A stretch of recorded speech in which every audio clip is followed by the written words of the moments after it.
So now we meet the rest of the little characters. Charlie Cratchit knew that if he wasn't careful he would slide into a deep depression, so he decided to seek out his musical chums.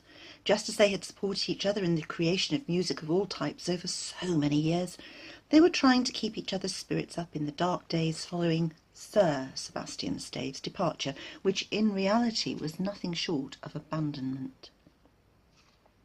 He came upon the Clefs, Tilly and Bertie, who were possibly, next to Sebastian, the Sir rankled too much to bear repetition, in the pecking order when it came to musical creation.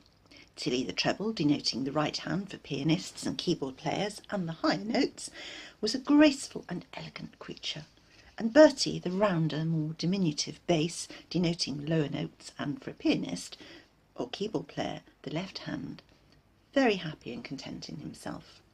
He was well aware of the impact his designation had upon music, sometimes taking the melodic lines, but more often providing the depth of harmonic support. Take his contribution away, and with all due respect to Tilly, all the world's music would be significantly poorer, thinner, and less impressive. "Come on in, Charlie," he said to the downcast Cratchit. "Most of the gang are here," he added, indicated the assembled company. Charlie immediately brightened. Quincy, one of the three Quavers, beckoned him in to join them. Theoretically, Quincy was worth half of Charlie.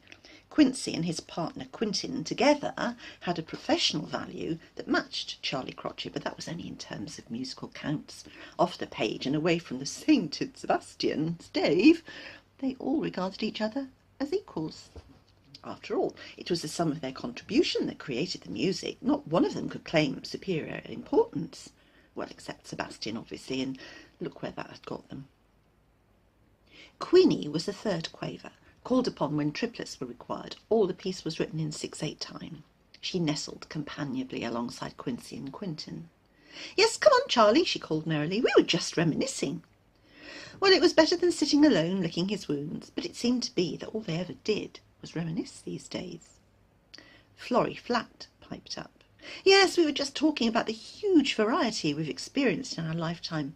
Beethoven to the Beatles, before and beyond, with all points in between." Rex Rest brightened. "Oh, Lennon and McCartney," he sighed. "They really understood the value of a good rest." There were nods of approval.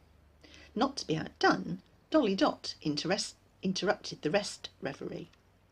"I think the jazz greats really got me," she said. "I can go with any of you lot," she said, with a sweeping gesture in the direction of the notes and the rests. "No mean feat for a Dot. And I can make a real impact on the rhythm." There were more nods. It was true. The power of the Dot was not to be underestimated.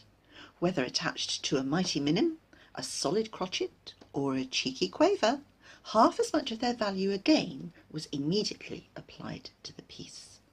And it had been known for Dolly Dot to work her magic with Rex and his restless rests, though admittedly that was far less common. There was a collective sigh, each of them lost in thoughts of special moments of glory. So next time we meet the last player in this piece.